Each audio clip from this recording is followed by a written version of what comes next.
Le 9 février dernier s'est tenue à Ouagadougou une rencontre des ministres en charge des affaires étrangères du Burkina Faso, du Mali et de la Guinée-Conakry. Objectif: renforcer les liens d'amitié et de coopération entre les trois pays. Les trois délégations ont eu des séances de travail au cours desquelles elles ont passé en revue des sujets d'importance majeure et d'intérêt commun, notamment la réussite des processus de transition devant conduire au retour à l'ordre constitutionnel apaisé et sécurisé, la promotion de la bonne gouvernance, la mutualisation des moyens pour relever les défis sécuritaires, économiques et humanitaires, le renforcement de leurs relations tripartites par la dynamisation de l'axe Bamako-Conakry-Ouagadougou, ainsi que la concertation sur les questions sous-régionales, régionales et internationales.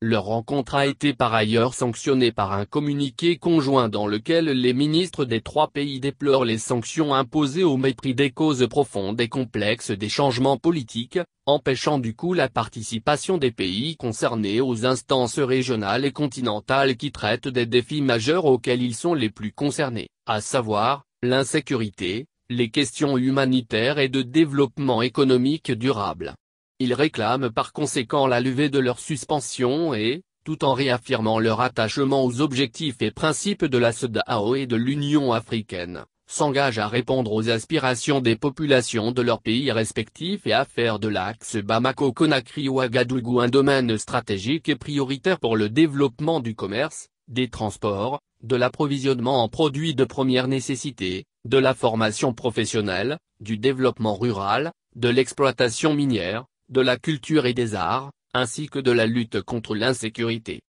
Pour ce faire, les chefs de délégation ont noté la nécessité de mettre en place et d'institutionnaliser un cadre permanent de concertation entre les trois pays, la tenue de consultations politiques et diplomatiques au plus haut niveau et le renforcement de la solidarité en vue d'assurer la sécurité.